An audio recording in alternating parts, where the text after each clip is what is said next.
வணக்கம். ரிமி கிச்சனுக்கு உங்களை வரவேற்கிறேன். நான் இப்போது ஜஸ்ட்டு நேற்று நைட்டு தான் வந்தேன். கேரளா போயிட்டு வந்தேன். கேரளாவில் வந்து எங்கள் குடும்ப கோவிலில் வந்து எங்களுடைய முன்னோர்களுக்கான ஒரு பூஜை நடந்தது. அதுக்கு நாங்கள் எல்லாமே குடும்பத்தில் இருக்க எல்லாருமே கலந்துக்கணும். அது ஒரு 6-7 வருஷமாக கொஞ்சம் தடைப்பட்டுட்டு இருந்தது. அது இப்போ அந்த தடையெல்லாம் நீங்கினதுனால நாங்கள் எல்லோரும் குடும்பத்தோடு அந்த பூஜை செய்தால் குடும்பத்துக்கெல்லாம் நன்மை உண்டாகும், எல்லோரும் நல்லா சுபிட்சமாக இருப்பாங்க, நோய் நொடி இல்லாமல் இருப்பாங்க, தடைகள்லாம் நீங்கும்னு சொல்லிவிட்டு நாங்கள் எல்லோரும் எங்கள் குடும்பத்தில் இருக்க எல்லாருமா சேர்ந்து அந்த பூஜை பண்ணிட்டு வந்தோம்.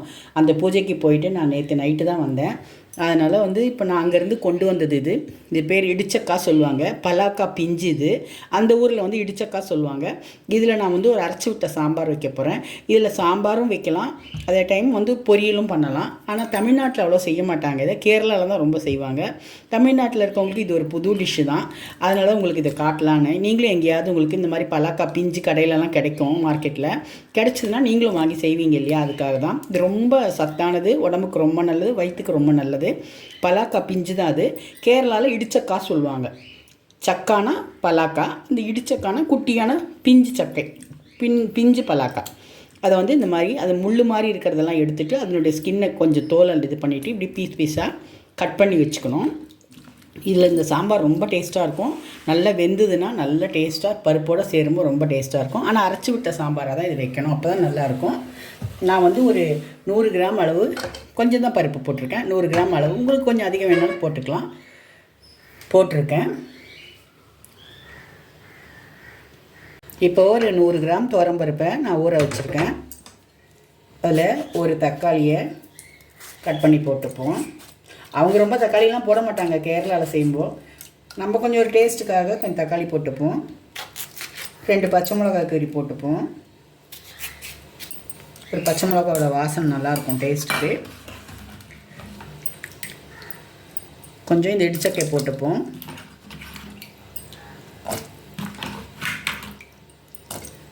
இது வெந்தால் நல்லா சாஃப்டாகிடும், ரொம்ப நல்லாயிருக்கும். டேஸ்ட் உங்களுக்கும் பிடிக்கும். நீங்களும் இங்கே மார்க்கெட்டில் எங்கன்னா பார்த்தீங்கன்னா இதை வந்து ரொம்ப கேரளாவில் தான் செய்வாங்க. நீங்களும் இங்கே ஆந்திராவில் கர்நாடகாவில் இருக்கவங்களுக்குலாம் தெரியாது. நார்த்து சைடு இருக்கவங்களாம் அவ்வளோ செய்ய மாட்டாங்க, மலையாளிஸ் தான் செய்வாங்க. நீங்களும் பார்த்தீங்கன்னா அந்த மாதிரி வாங்கி செய்வீங்க இல்லையா? அதுக்காக தான் இந்த டிஷ் போடுறேன். ஒரு வெங்காயத்தை இப்படி நீல வாக்கில் கட் பண்ணி போட்டுப்போம். நம்ம எப்போவுமே சாம்பாருக்கு வெங்காயம் போடுவோம் இல்லையா? அந்த மாதிரி சின்ன வெங்காயம் இருந்தாலும் போட்டுங்க, நல்லாயிருக்கும். அது நம்ம இஷ்டம்தான். கொஞ்சமாக மஞ்சள் பொடி போட்டுப்போம். ஒரு 3 விசில் வச்சா போதும். அந்த 3 விசில்லேயே நல்லா வெந்துடும். பருப்பும் வெந்துடும், காயும் வெந்துடும். அப்புறம் நம்ம அரைச்ச மசாலா போட்டுட்டு புளி கரைச்சி விட்டால் சாம்பார் ரெடி ஆகிடும். இப்போ நம்ம விசில் போட்டு வச்சுருவோம்.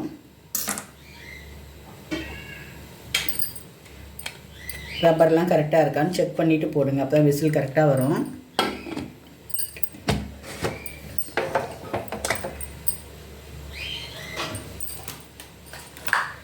விசில் போட்டு வச்சுருவோம்.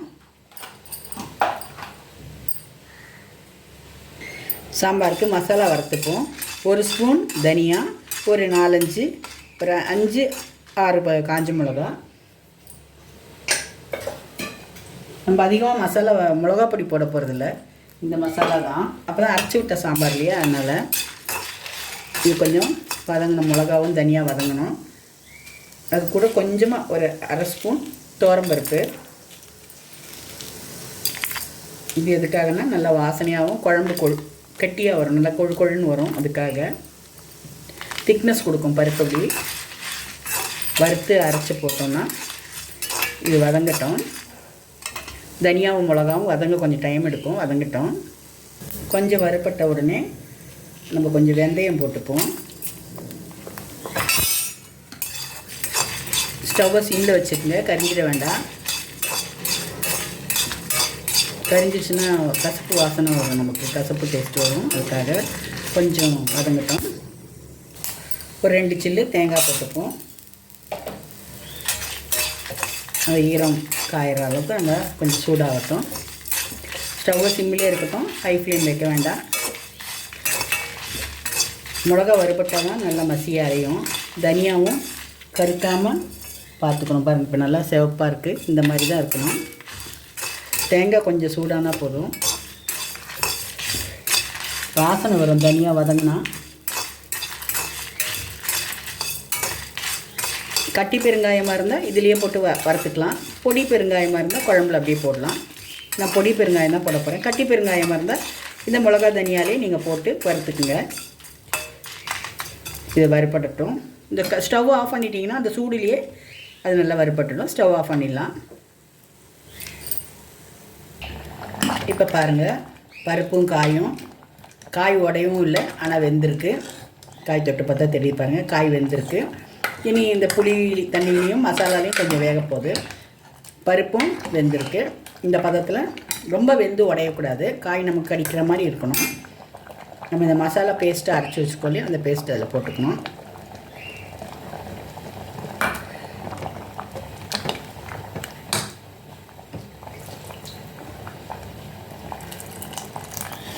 இந்த மசாலாவில் கொஞ்சம் நேரம் வேகணும். அப்புறமா தான் நம்ம புளி தண்ணி விடணும்.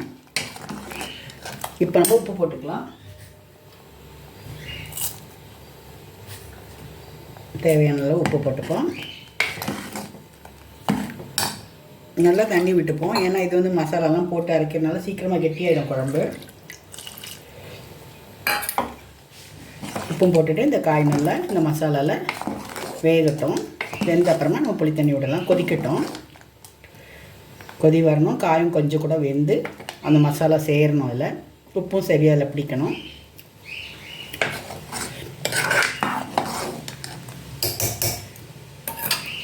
கொஞ்சம் நேரம் ஆகட்டும். மசாலாவோட காய் நல்லா கொதிக்குது. இந்த டைம் வந்து நம்ம புளியை கரைச்சி விட்டுப்போம்.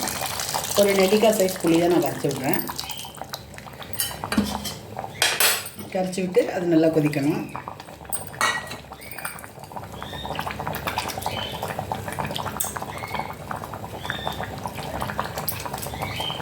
இந்த சாம்பார் இட்லி தோசை கூட நல்லாயிருக்கும். அந்த காய் வந்து உங்களுக்கு பலாக்கானே தெரியாது. நீங்கள் சாப்பிடும்போது நல்லா சாஃப்டாக நல்லா ஸ்மூத்தாக நல்லாயிருக்கும் சாப்பிட்றதுக்கு. உடம்புக்கும் ரொம்ப நல்லது.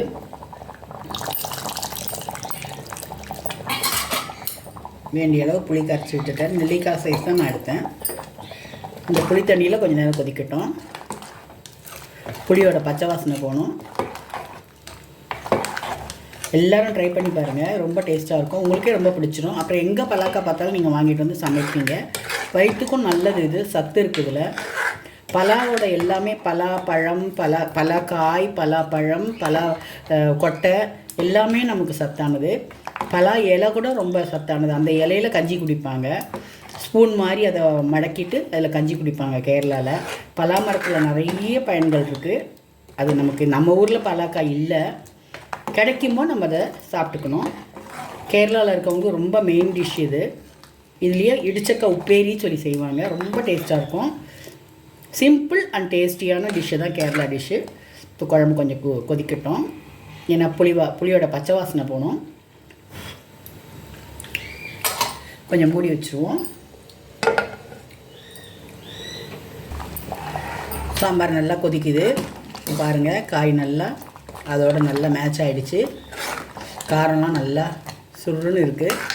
சாம்பார் நல்லா டேஸ்ட்டாக இருக்குது, வாசனையாக இருக்குது. இப்போ நம்ம சாம்பாரை இறக்கிடுவோம்.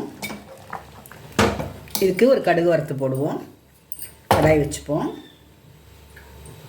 கொஞ்சமாக எண்ணெய் விட்டு, ரொம்ப எண்ணெய் வேண்டாம், கொஞ்சமாக எண்ணெய் விட்டால் போதும். கடுகு வெந்தயம்லாம் வறுத்து போடுவோம்.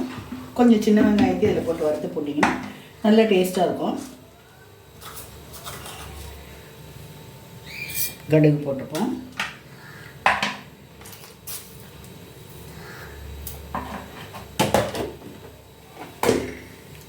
கடுகு வறுபடட்டும். கடுகு வெடிச்சிடுச்சு. வெந்தயம் போட்டுப்போம். அப்படியே கொஞ்சம் கருவேப்பிலையை க்ரஷ் பண்ணி போடுவோம்.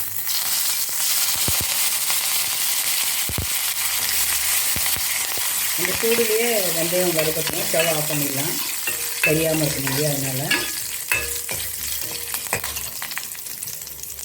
ஸ்டவ் ஆஃப் பண்ணக்கூடாது. நான் ஸ்டவ் ஆஃப் பண்ணிட்டேன், சாரி. வெங்காயம் போடணும் இல்லையா, சின்ன வெங்காயத்தை கொஞ்சம் வதக்கி போடுவோம். இன்னும் 2 வெங்காயம் லைட்டாக வதக்கி சாம்பாரில் போட்டால் நல்ல வாசனையாக இருக்கும். கேரளாவில் எல்லாம் சின்ன வெங்காயம் நிறைய யூஸ் பண்ணுவாங்க. நம்ம தான் இங்கே பெரிய வெங்காயம் யூஸ் பண்ணுறோம். அவங்களுக்கு எவ்வளோ விலையாக இருந்தாலும் சின்ன வெங்காயம் நிறைய யூஸ் பண்ணுவாங்க. ஏன்னா சின்ன வெங்காயம் உடம்புக்கு ரொம்ப நல்லது பெரிய வெங்காயத்தை விட. கொஞ்சம் வறுபடட்டும். கொஞ்சம் லைட்டாக முருகலாகணும் வெங்காயம்.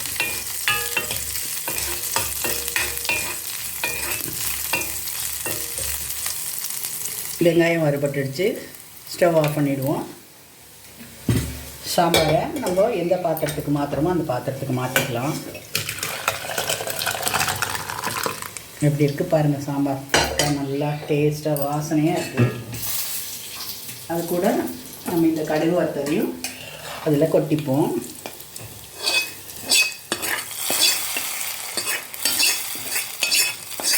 சின்ன வெங்காயம் வாசனை நல்லாயிருக்கும். அதுக்காக தான் சின்ன வெங்காயம் வறுத்து போடுறேன். இப்போ டேஸ்டியான வறுத்தரைச்ச சாம்பார், இடிச்சக்காய் சாம்பார் ரெடி ஆகிடுச்சு. இதை நீங்கள் எல்லோரும் ட்ரை பண்ணி பாருங்கள். ட்ரை பண்ணி பார்த்துட்டு பலாக்காய் எங்கே பிஞ்சாக உங்களுக்கு கிடைக்குதோ அந்த இடத்துல விடாதீங்க, வாங்கி சமைச்சு பாருங்கள். சமைச்சு பார்த்துட்டு எப்படி இருக்குன்னு எனக்கு கால் பண்ணி சொல்லுங்கள். ரெமி கிச்சன் எல்லோரும் சப்ஸ்கிரைப் பண்ணுங்கள், லைக் பண்ணுங்கள், ஷேர் பண்ணுங்கள். தேங்க்யூ.